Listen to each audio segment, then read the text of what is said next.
là, on a une source de tension indépendante.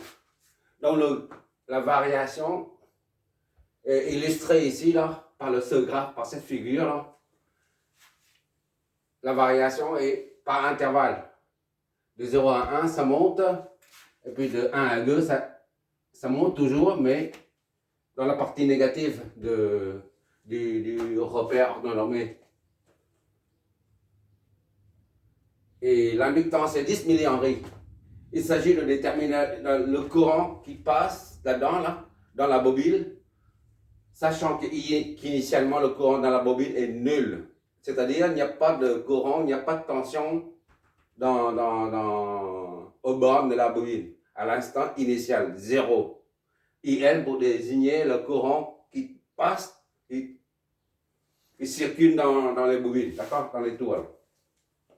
Bon, on va faire ça, puisqu'il n'y a qu'une seule inductance et une seule source. Le circuit est réduit au minimum, est simple. On n'a pas à redessiner le circuit pour pouvoir analyser. On attaque directement là-dessus, d'accord? Bon, et là, comme le courant IT ici, lorsqu'on parle d'un courant dans la bobine, on met la lettre minuscule L. Ici, c'est IL. IL en fonction du temps INT. Voilà. Et la tension VST là. Ici, là. Ici à là, c'est la même qu'ici à là, d'accord? Pour ceux qui ne sont pas habitués, si tu n'es pas encore habitué avec ce symbole-là, tu imagines que ici et là, c'est le même point, parce que là, c'est pour représenter la masse. Pourquoi on utilise ce symbole? Un petit rappel.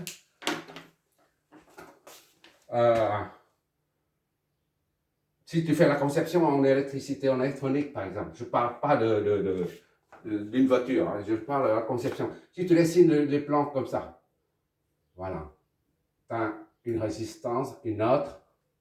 Ici, tu as une diode. Voilà. Ici, tu as un transistor, peu importe. Et là, tu as je sais pas, une autre résistance, comme ça, là. Voilà. Ici.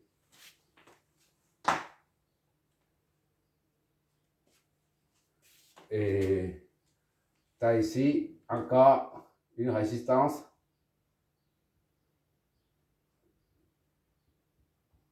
Voilà.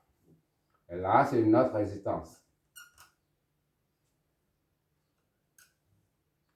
Voilà, tout ça relié ensemble. Je suis en train de montrer pourquoi on utilise ça. C'est quoi l'utilité de ce symbole de masse commune? Bon, ça c'est la source. Et tu as quoi d'autre? Ici, tu as une résistance et un transistor, je sais pas. Voilà. Et tu as une résistance. Ici. Voilà, ici c'est ça ici.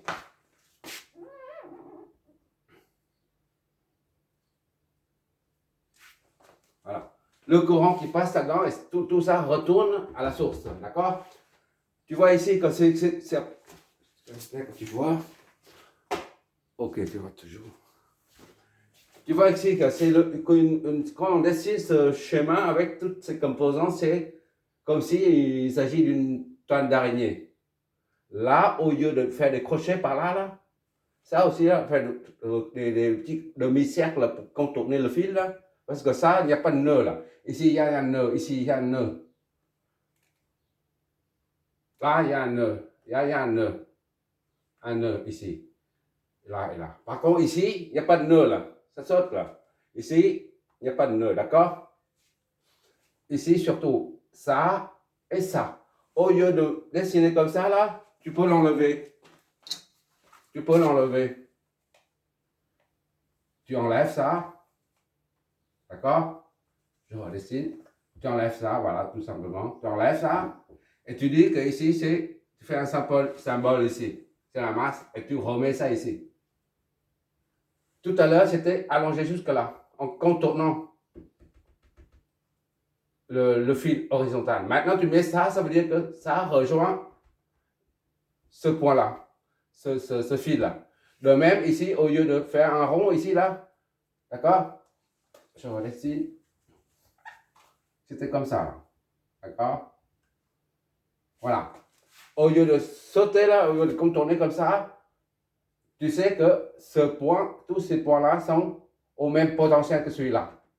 Même potentiel, j'insiste là-dessus. Donc maintenant, ce point, c'est le même que celui-là. D'accord? Et tu enlèves ça. Voilà. Et tu mets ça ici. Tu allèges. Ça permet d'alléger le chemin. D'accord? Des fois, on voit qu'un amplificateur AOP qui est comme ça, là. Ou un transistor, par exemple. Bon, un amplificateur. Et ça va sur la masse. D'accord? Et ça, je sais pas, peu importe. Au lieu de relier ça à ça, on met ça. Ça, c'est la même chose que ça. D'accord? Mais pour alléger le truc, tu fais ça. Voilà. C'est plus clair maintenant le schéma. D'accord? Là, par contre, tu es obligé de laisser ça comme ça. D'accord? Tu ne peux pas faire autrement. Bon, ça c'est juste pour te montrer pourquoi et comment on utilise ce genre de symbole.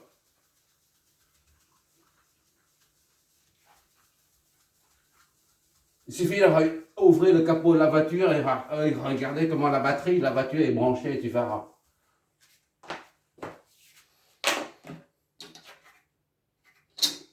Bon, pour faire ça, on va, pour déterminer la tension, le courant, je veux dire. Nous, notre travail consiste à déterminer le courant. D'accord? Bon, on a une formule. Notre formule fondamentale, notre fameuse formule, c'est pour une inductance, c'est VNT est égal à L fois DINT sur TT. Ou est égal à N fois INT prime. D'accord? Voilà notre fameuse formule établie, qu'on a établie ensemble. D'accord? Maintenant, là, laquelle des deux formules, là, de deux formes, on va utiliser. On cherche, si on cherche la tension aux bornes, ça c'est la tension. VNT. VNT. D'accord? VNT ici à là, c'est la même chose que cette tension-là. Comme on a dit tout à l'heure, c'est relié ensemble. Ce point-là, c'est le même que ce point-là. Et ce point-là est le même que celui-là. Donc VS est égal à VNT. D'accord? Si on cherche la tension au bord de la bobine, eh ben, on prend cette formule. Par contre, maintenant, on cherche le courant là. On va prendre celui-là. D'accord? Revois le deuxième exo. Deuxième exo.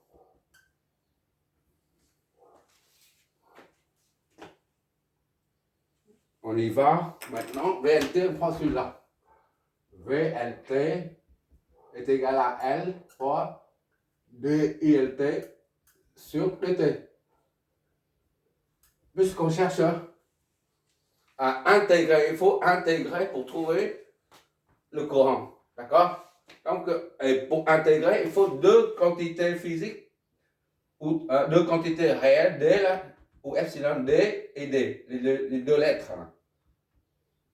Parfois, il y en a qui n'arrivent pas à intégrer, ils ne savent pas comment faire, on pense que ça c'est un symbole. Or, ça c'est pas un symbole, c'est une quantité réelle mais une quantité tellement petite qu'on baptise infinitésimale, d'accord? C'est une quantité réelle, ça, idem.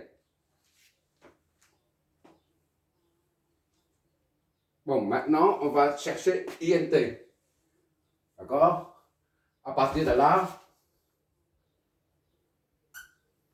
on a des INT, on résout normalement l'équation là. D INT est égal à ça multiplié. Sinon, on ne voit pas DL. Voilà, comme ça, on voit mieux. Ça fois, on passe ça de l'autre côté, c'est 1 sur L. D'accord? Fois VNT. D'accord? Multiplié par D. T. Puisque c'est une quantité réelle, ce n'est pas un symbole, c'est la raison pour laquelle on peut multiplier. Sinon, s'il ne s'agit pas d'une quantité réelle, on ne peut pas multiplier. D'accord? Ça ne peut pas être un symbole. J'insiste là-dessus plusieurs fois. Et maintenant, pour intégrer, il suffit de mettre deux signes intégrales. D, INT, de part et d'autre. Comme si tu as 4 est égal à 2 plus 2. Et tu fais la racine carrée de ça. Tu as le droit de le faire. D'accord? Ou alors, tu fais 4 est égal à 3 plus 1, c'est la même chose. Hein? Tu peux faire exponentielle de ça. Est égal à exponentielle de ça. Ainsi de suite, logarithme de 4 et logarithme de 3 plus 1. D'accord? Au lieu d'appliquer les racines exponentielles au logarithme, et ben tu mets intégrale, tout simplement, ou encore les différentiels. D'accord? Ici, mais il faut que ça soit, pour faire une intégrale, il faut que de part et d'autre du signe égal, il y a les quantités D. D'accord?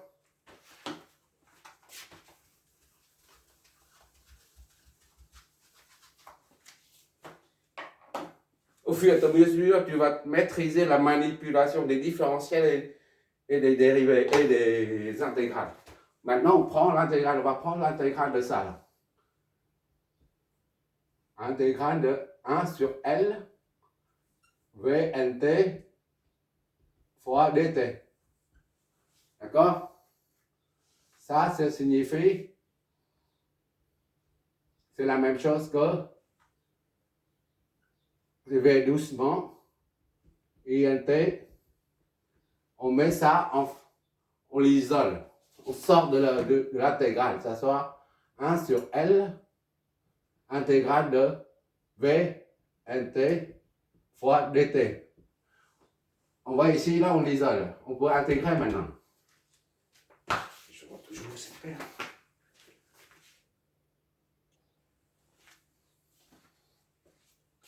Ça signifie que DT, ça donne, on intègre ça donne ILT ici. ILT est égal à ça. D'accord? On garde tel quel. 1 sur L, intégrale de VNT fois DT. D'accord? Ça, on l'a là, maintenant, on connaît INT là. Il faut trouver VNT et on injecte là-dedans, on intègre pour trouver le courant. D'accord? Or, la tension là, elle n'est pas continue. Elle varie par intervalle de temps. Donc, il faut étudier, il faut trouver VNT par intervalle de temps. Puisque I qui la traverse varie par intervalle, la tension aussi aux bornes suit par intervalle. Donc, disons, ça c'est premier intervalle, ça c'est V N 1 T. D'accord? VST est égal à VNT. D'accord? VNT. Je reprends là, ici, c'est la même que là.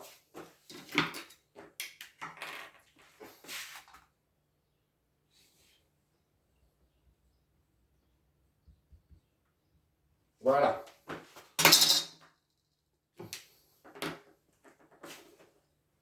Qu'est-ce que je suis? Ah oui. Le premier intervalle, Vn1t. Deuxième intervalle, Vn2t. D'accord? C'est toujours pareil, c'est toujours le même principe. Maintenant, on va déterminer ça. Vn1t puis Vn2t. Pour tout t appartient à 0 et 1 seconde. 0 et 1 seconde, on a, qu'est-ce qu'on a nous? Une droite montant. Le coefficient directeur doit être positif. D'accord? On tourne dans le sens très gros, ou anti-horaire. On a V, N1T. V, N1T est égal à AT plus B. D'accord? Ainsi, pour T est égal à 0, là, ici, le premier, Vn1 de 0 est égal à A fois 0, T c'est 0, plus B est égal à combien? À 0, on a l'ordonnée qui est nulle. C'est-à-dire 0 plus B est égal à 0, soit B est égal à 0. Premier coef, pour T est égal à 1 seconde. On a Vn1 de 1 seconde est égal à A fois 1 plus B est égal à, lorsque T est égal à 1 seconde, on a 5 volts. D'accord? Donc ça implique 1 fois ça fait A plus B. B c'est 0 est égal à 5. Soit A est égal à 5.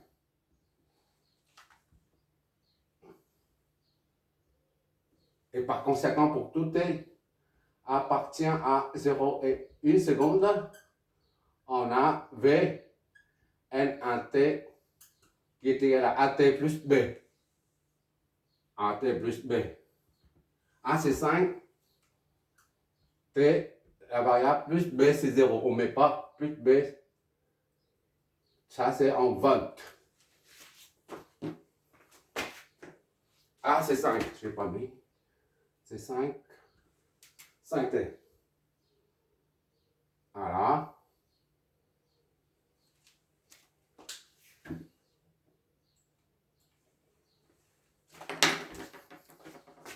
Ok, toujours. Maintenant, pour le deuxième intervalle, de 1 à 2, pour tout T appartient à l'intervalle 1 et 2 secondes, on a V2, Vn de T, qui est égal à, d'accord, Vn de T là. Deuxième intervalle N de T est égal à, toujours c'est une droite montant, là, droite montant, AT plus B. Une droite affine, si tu préfères. Ainsi, pour T est égal à 1 seconde, alors Vn de T, T c'est 1 seconde, est égal à A fois 1 plus B. Est égal à combien? Deuxième intervalle. Lorsque T est égal à 1, ça moins 5. C'est-à-dire 1 A plus B est égal à moins 5. Disons ça c'est 1. Pour T est égal à 2, on a Vn2 de 2 est égal à A fois 2 plus B est égal à combien? Lorsque T est égal à 2, l'ordonnée est nulle. C'est-à-dire 2A plus B est égal à 0. Ça c'est 2. Pour trouver les coefficients A et B, on prend la deuxième équation, on enlève moins la première, d'accord? Ça, moins ça donne A. 2 moins A Deuxième équation, moins la première. Ça donne, ça moins ça fait A. Ça moins ça fait 0. D'accord? Ça moins ça fait moins et moins ça fait plus. 5. Donc A est égal à 5. On voit bien que la pente monte, elle est comme ça, elle monte. Ici, c'est toujours positif. Même si la droite se trouve dans la partie négative du repère orthonormé. D'accord? Maintenant, on injecte ça là-dedans. A, c'est 5. D'accord? On injecte ça dedans. Et B plus 0 est égal à moins 5. Plus B est égal à moins 5. Moins 5. C'est ça, hein? Je m'éloigne. A, c'est 5. Plus B est égal à moins 5. C'est là.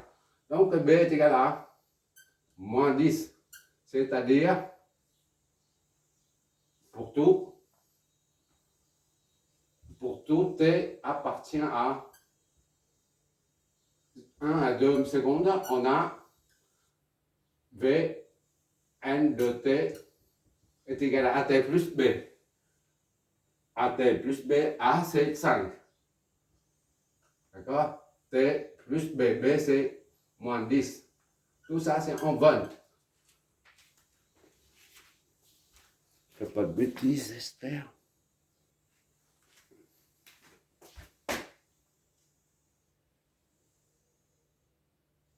Voilà, deuxième intervalle.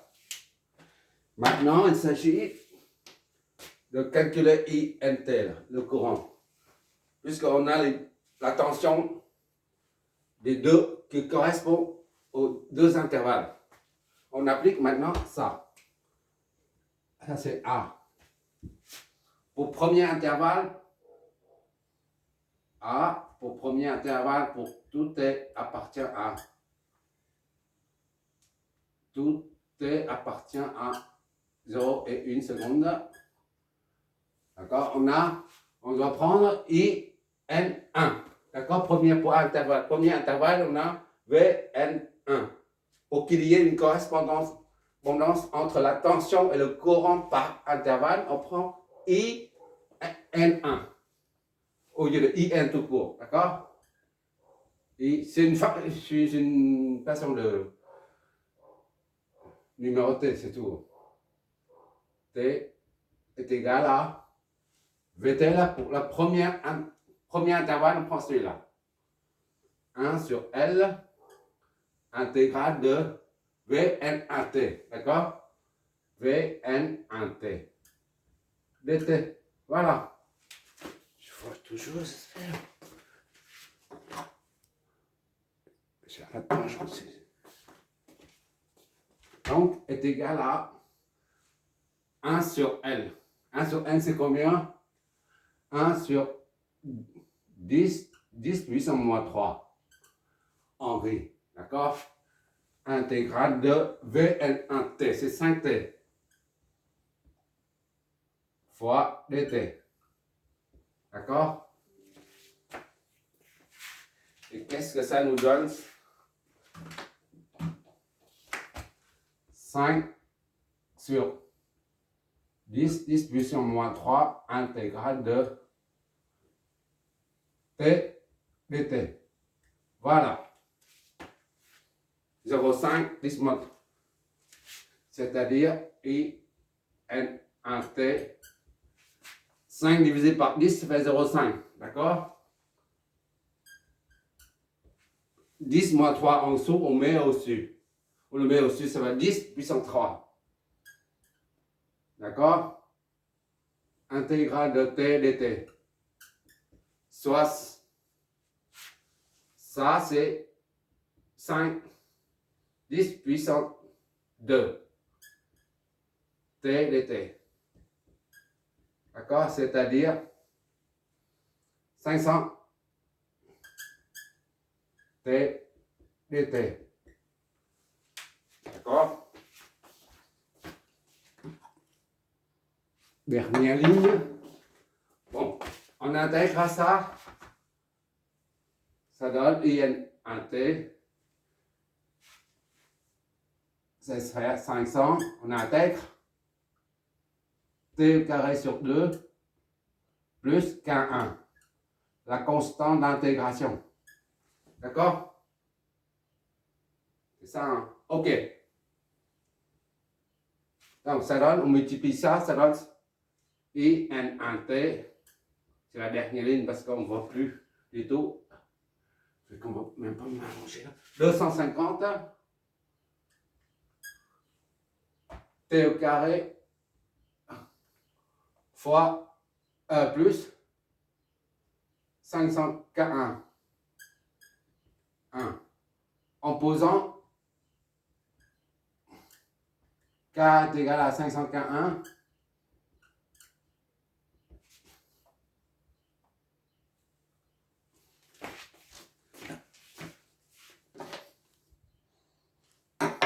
On obtient un T est égal à 250 T2, d'accord, 250 50 T2 plus K, T2 plus K, d'accord. Ça c'est presque fini. Il nous reste la constante K à déterminer. Puisqu'on a dit au début, l'énoncé c'est à l'instant T est égal à 0, c'est-à-dire à l'instant où on ferme l'interrupteur, où le CPU est fermé. Le courant dans la bobine est nul. Il n'y a pas de courant, il n'y a pas de champ magnétique, il n'y a pas de variation